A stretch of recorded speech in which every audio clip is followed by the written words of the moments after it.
ACP Vetrimaaran அவரோட டீமோட police ஜீப்ல போயிட்டு இருக்கப்ப வழியில ஒரு பொட்டி சீல் வச்சிருக்க வீட்டு முன்னாடி ஜீப்பை நிப்பாட்ட சொல்லிட்டு 20 வருஷத்துக்கு முன்னாடி நடந்ததை நினைச்சு பார்த்துட்டு இருக்காரு. ஏசிபி வெற்றிமாறன் சின்ன வயசா இருந்தப்போ அவரோட ஃப்ரெண்டு ஜில்லுங்கிற பொண்ணு ஐயனார் திடல்ல இன்னைக்கு நைட்டு 7 மணிக்கு ஸ்கிரீன் கட்டி படம் காட்டுறாங்களா, வா போய் பார்க்கலான்னு சொல்ல வெற்றியும் அம்மா அப்பா கிட்ட பெர்மிஷன் கேட்க அவங்க நீ படத்துக்குலாம் போக கூடாது போய் படின்னு சொல்லிடுறாங்க. ஆனா வெற்றியோட பாட்டி மட்டும் நீ படத்துக்கு போயிட்டு வா, நைட் நான் வந்து உனக்கு கதவு திறந்து விடுறேன்னு சொல்லி காசு கொடுத்து அனுப்பி வைக்கிறாங்க. அவங்க 2 பேரும் அங்க இருக்க மக்களோட சேர்ந்து விடிய விடிய படம் பார்த்துட்டு விடிஞ்சதுக்கு அப்புறம் தான் வீட்டுக்கு போறாங்க. வெற்றியோட வீட்டு வாசலுக்கு முன்னாடி எல்லாம் கூட்டமா குமிஞ்சிருக்கு. போலீஸ் எல்லாம் நிக்கிறாங்க. என்னடான்னு பார்த்தா வெற்றியோட அம்மா அப்பா பாட்டி எல்லாரையும் யாரோ கொண்டு போட்டிருக்காங்க.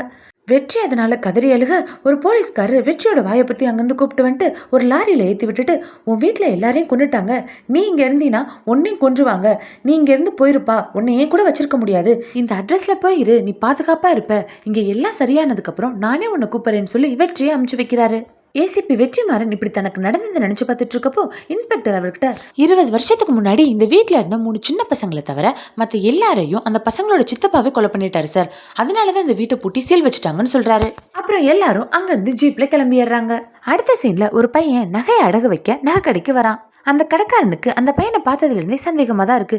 எத்தனை பவுனுன்னு கேட்க அவன் தெரியல நீங்களே பாருங்கன்னு சொல்லிடுறான். அதனால கடைக்காரருக்கு இன்னும் அதிகமா சந்தேகம் வந்துருச்சு. அவரு போலீஸ்க்கு இன்ஃபார்ம் பண்ணிடுறாரு. போலீஸ் வந்து அந்த பையனை பிடிச்சி இது யாரோட நகைன்னு கேட்க அவன் இது என்னோட அக்காவோட நகை தான் சொல்றான். அடுத்து போலீஸ் ஸ்டேஷனுக்கு அவனை கூட்டு போயிடுறாங்க. அங்க இன்ஸ்பெக்டர் அவனை அடிச்சு யாரோட நகைன்னு கேட்க அவன் அதை அம்மாவோட நகைன்னு சொல்றான். அப்புறம் அங்க ஏசிபி வெற்றிமாறன் வராரு. அந்த பையனோட பாட்டி என் பேரை எந்த தப்பும் பண்ணிருக்க மாட்டான் விட்டுருங்கன்னு அவர்கிட்ட அழுகுறாங்க.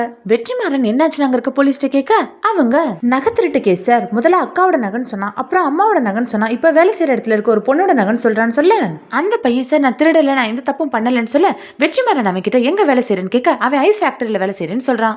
வெற்றிமாறன் மாசாணி கிட்ட ஐஸ் ஃபேக்டரியோட ஓனரை வர சொல்லுங்கன்னு சொல்ல மாசாணியும் ஐஸ் ஃபேக்டரி ஓனருக்கு கால் பண்ணி உங்க கம்பெனில வேலை பார்க்குற ஒரு பையன் நகையை திருடி இருக்கான்னு நாங்க அவனை அரெஸ்ட் பண்ணி வச்சிருக்கோம், அது விஷயமா நீங்க இங்க வரணும்னு சொல்ல அதுக்கு அந்த ஓனரோ நானே என் பொண்ணுக்கானான்னு தேடிட்டு இருக்கேன் மேடம்னு சொல்ல மாசாணி நீங்க இங்க வாங்க சார் பேசிக்கலாம்னு சொல்றாங்க. ஓனரும் ஸ்டேஷனுக்கு வர ஏசிபி வெற்றிமாறன் அவர்கிட்ட உங்க பொண்ணு காணோன்னு சொன்னீங்களே என்னாச்சுன்னு கேட்க அதுக்கு அவரு ஆமா சார் நேற்று நைட்டு குரூப் ஸ்டடின்னு சொல்லிட்டு போனா ஆனா இன்னும் வீட்டுக்கு வரலன்னு சொல்றாரு. வெற்றி அந்த பையனை அவர் முன்னாடி நிப்பாட்டி இவன் உங்க ஃபேக்டரியில தான் வேலை பார்க்கறானான்னு கேட்க அவரும் ஆமான்னு சொல்றாரு. அடுத்து அந்த நகை அவர்கிட்ட கொடுத்து இது உங்க பொண்ணோட நகையான்னு பாருங்கன்னு சொல்ல அவரும் ஆமா சரி இது என்னோட பொண்ணோட நகை எப்படி வந்துச்சுன்னு கேக்குறாரு. வெற்றி நான் சொல்றேன் நீங்க முதல்ல ஹாஸ்பிட்டல் போயிட்டு வாங்கன்னு சொல்ல அந்த ஓனர் ஹாஸ்பிட்டலுக்கு ஏன் என்னாச்சுன்னு சொல்லி பதட்டப்பட அந்த பையனும் ஹாஸ்பிட்டலுக்கான்னு சொல்லி ரொம்ப ஷாக் ஆகுறான். அப்புறம் ஓனர் அந்த பையனை சட்டையை பிடிச்சி என் பொண்ணை என்னடா பண்ணுன்னு கேட்க மத்த போலீஸ்ல அவரை தடுத்துட்டு நாங்க விசாரிக்கிறோம் சார் நீங்க போங்க ஹாஸ்பிட்டல் போயிட்டு வாங்கன்னு சொல்லி அனுப்புறாங்க.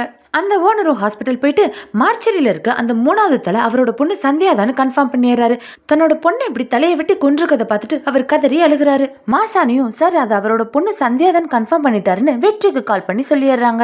போலீஸும் அந்த பையனை அடிச்சு உரின்னு உரிக்க அவன் சார் நான் அந்த நகையை திருடல, நாங்க 2 பேரும் லவ் பண்றோம், அவளாதான் கழட்டி கொடுத்தான்னு சொல்ல லவ் பண்ண பொண்ணை ஏண்டா பின்ன தலையை வெட்டி கொன்னு போலீஸ் கேட்க அந்த பையன் என்னது சந்தியாவை கொன்னுட்டாங்களான்னு சொல்லி அழுக போலீஸ் நடிக்காதடான்னு சொல்லி அவனை திருப்பி அடின்னு அடிக்கிறாங்க.